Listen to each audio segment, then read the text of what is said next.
ഹരി ഓം. എല്ലാവർക്കും നാരായണീയം ക്ലാസ്സിലേക്ക് സ്വാഗതം. നമ്മൾ 28 ദശകം വരെ ചൊല്ലി പൂർത്തിയാക്കി. 28ാമത്തെ ദശകത്തിൻ്റെ പാരായണം മാത്രമായിട്ടുള്ള വീഡിയോ ഞാൻ ഉടനെ തന്നെ അപ്ലോഡ് ചെയ്യാം. അപ്പോൾ നമ്മൾ ഇന്ന് 29ാമത്തെ ദശകമാണ് ചൊല്ലാൻ പോകുന്നത്.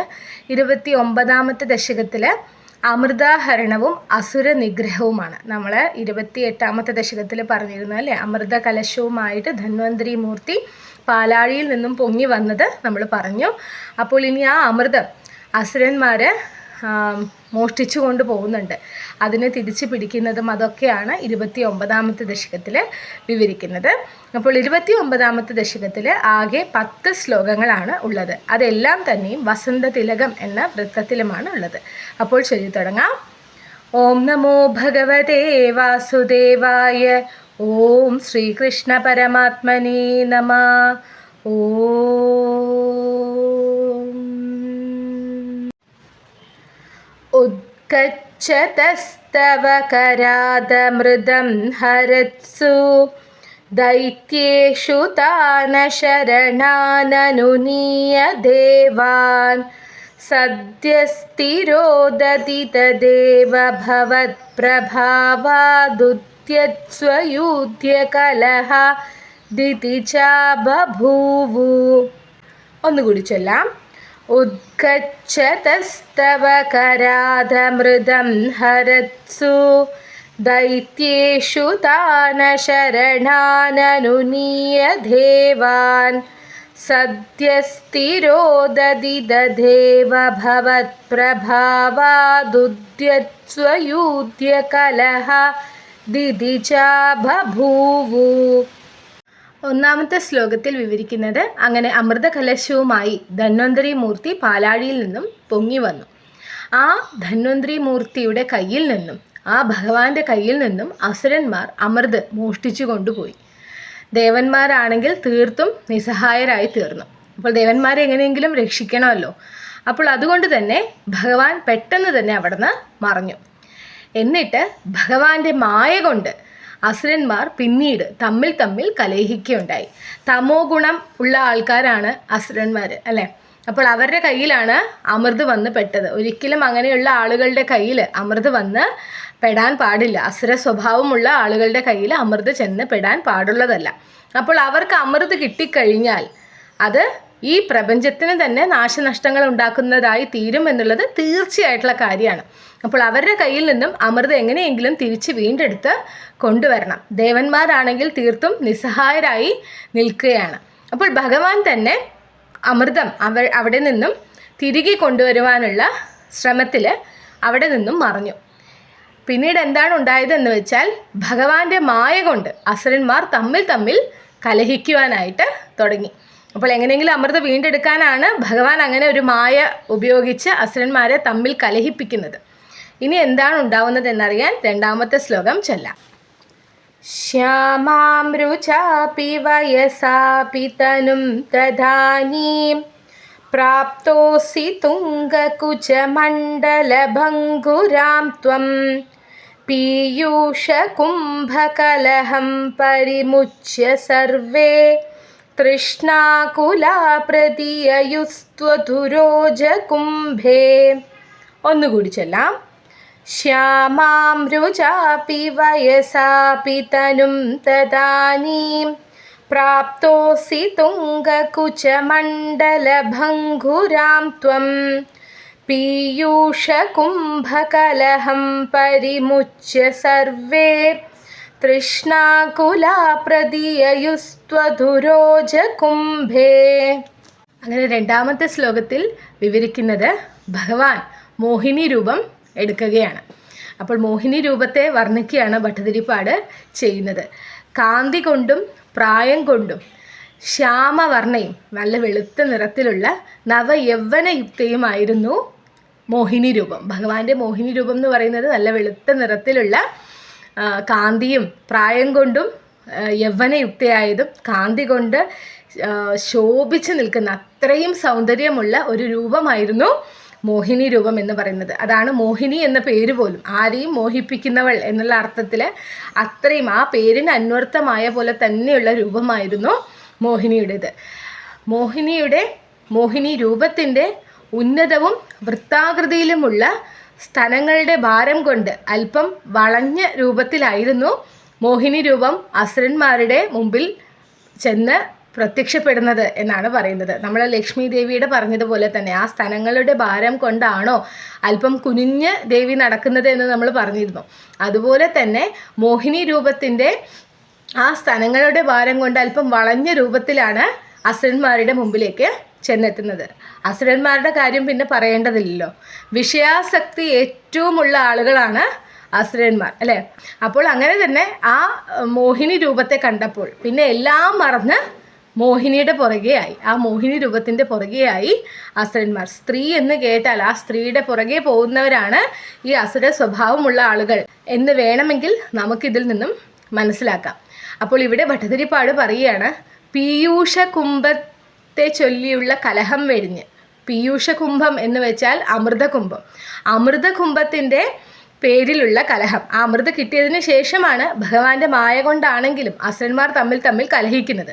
അപ്പോൾ ആ പീയൂഷ കുംഭത്തിൻ്റെ മേലുള്ള കലഹം വെടിഞ്ഞ് ഭഗവാന്റെ, അതായത് മോഹിനി രൂപത്തിൻ്റെ കുജകുംഭങ്ങളുടെ പിന്നാലെ ആസക്തിയോടുകൂടി ചെന്നു എന്നുള്ളതാണ് ഭട്ടതിരിപ്പാട് രണ്ടാമത്തെ ശ്ലോകത്തിൽ വിവരിക്കുന്നത്. അപ്പോൾ അതിൽ നമ്മൾ ഇത്രയും മനസ്സിലാക്കേണ്ടതായിട്ടുള്ളൂ.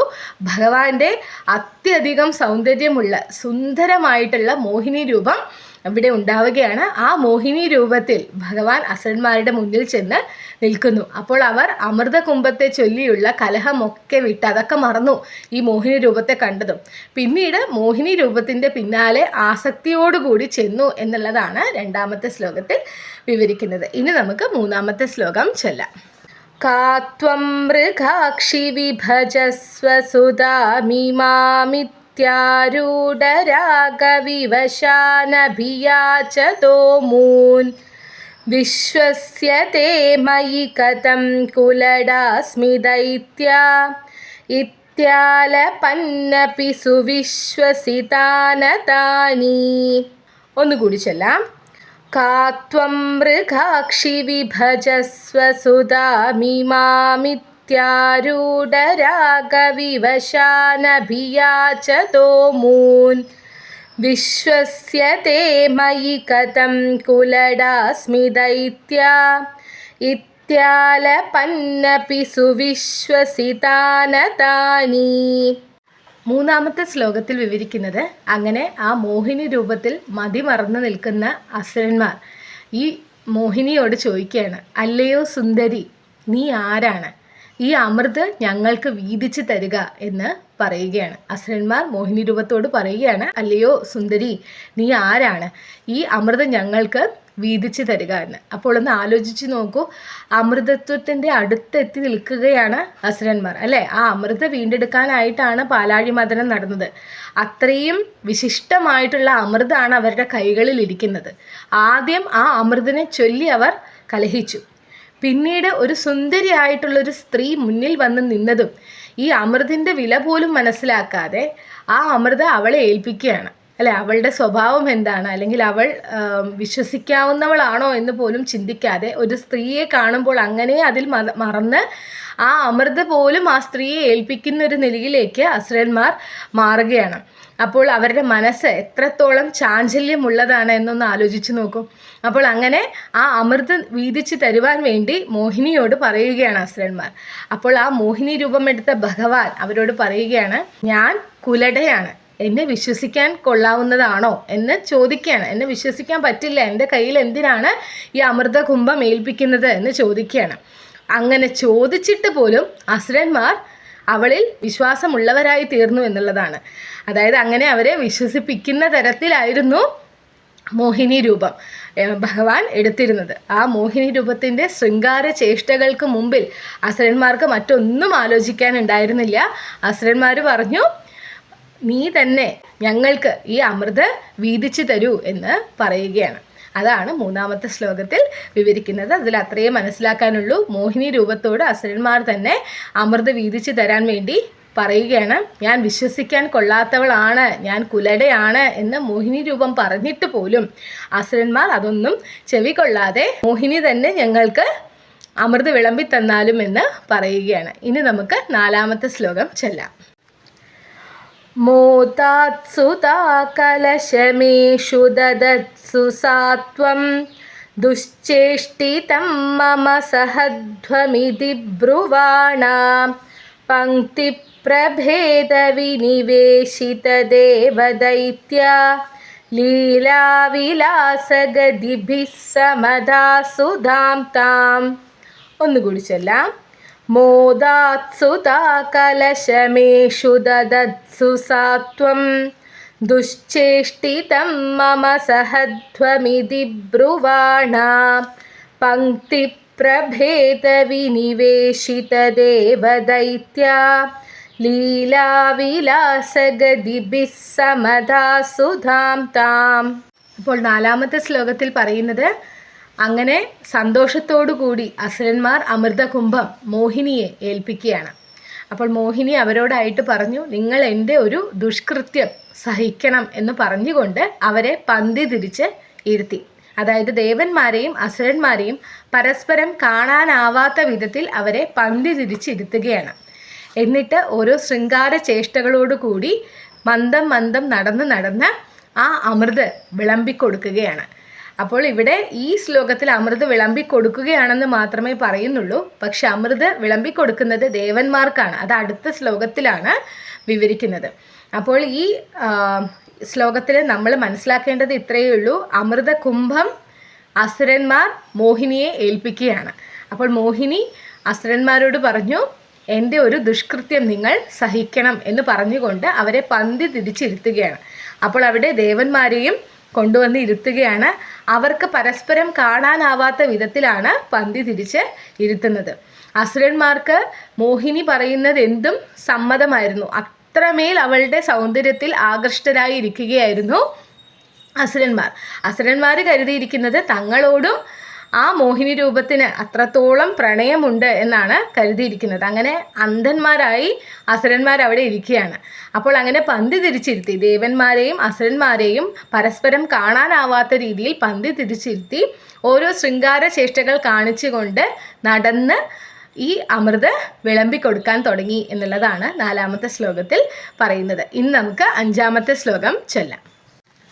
അസ്മാസ്വിയം പ്രണയിനീത്യസുരേഷു തേഷു ജോഷം സ്ഥിതേഷ്വത സമാപ്യ സുധാം സുരേഷു ത്വം ഭക്തലോകവശഘോ നിജരൂപമേത്യ സ്വർഭാനുമർദ്ദപരിപീതസുതം വ്യലാവി.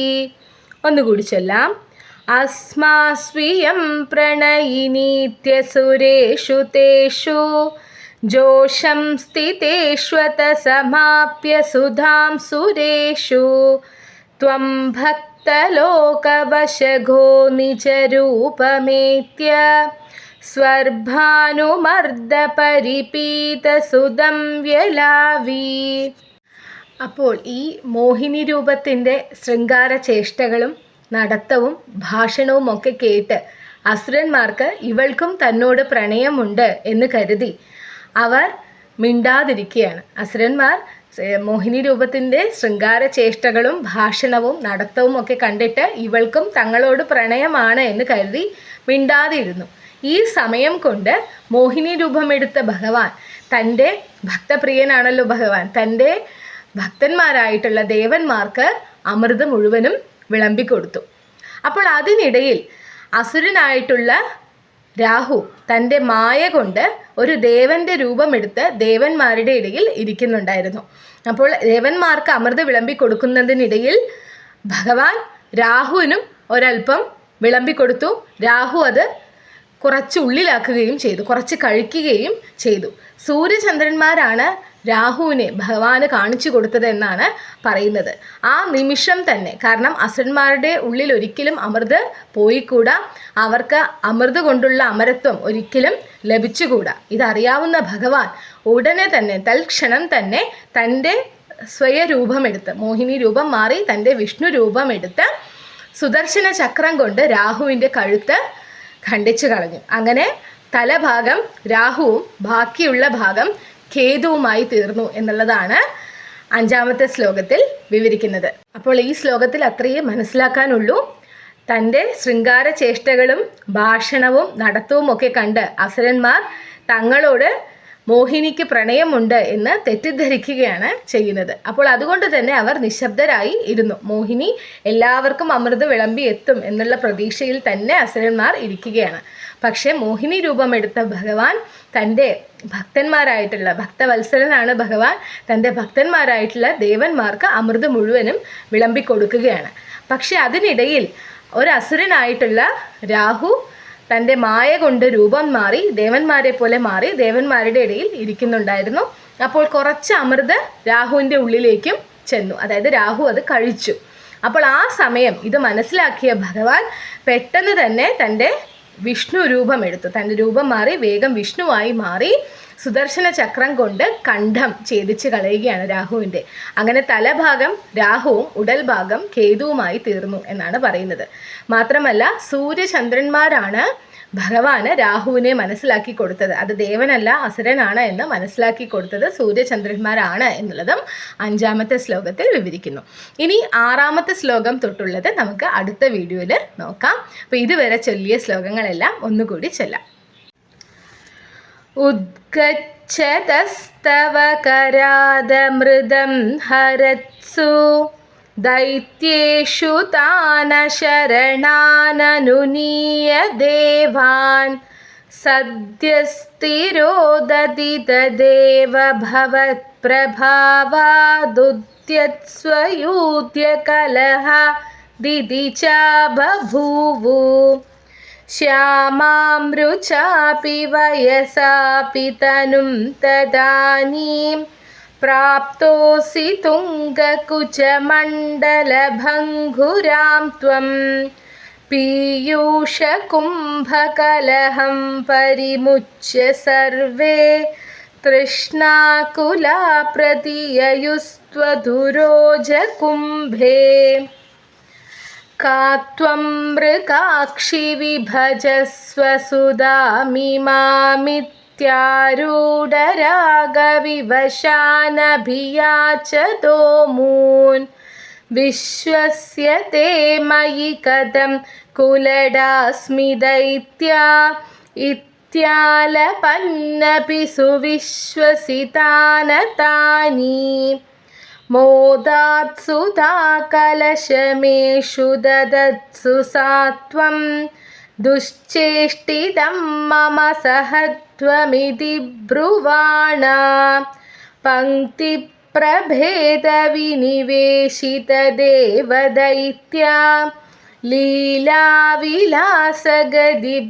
സമധാസുധാം താം अस्मास्वीयं प्रणयिनीत्यसुरेषु तेषु जोषं स्थितेष्वत समाप्य सुधां सुरेषु त्वं भक्तलोकवशगो निजरूपमेत्य स्वर्भानुमर्दपरिपीतसुदं व्यलावी സർവത്ര ഗോവിന്ദനാമ സങ്കീർത്തനം ഗോവിന്ദ ഗോവിന്ദ. അപ്പോൾ എല്ലാവരും തുടർന്നും ഇതുപോലെ തന്നെ വീഡിയോസൊക്കെ കാണണം. എന്തെങ്കിലും അഭിപ്രായങ്ങൾ ഉണ്ടെങ്കിൽ കമൻറ്റുകളിൽ അറിയിക്കുക. ഈ വീഡിയോസൊക്കെ ഉപകാരപ്രദമാവും എന്ന് തോന്നുന്നവരിലേക്ക് ഷെയർ ചെയ്ത് എത്തിക്കുകയും ചെയ്യുക. ഇനി ഈ ദശകത്തിലെ 6 മുതൽ 10 വരെയുള്ള ശ്ലോകങ്ങളുമായി വീണ്ടും കാണാം. അതുവരെ ഹരി ഓം.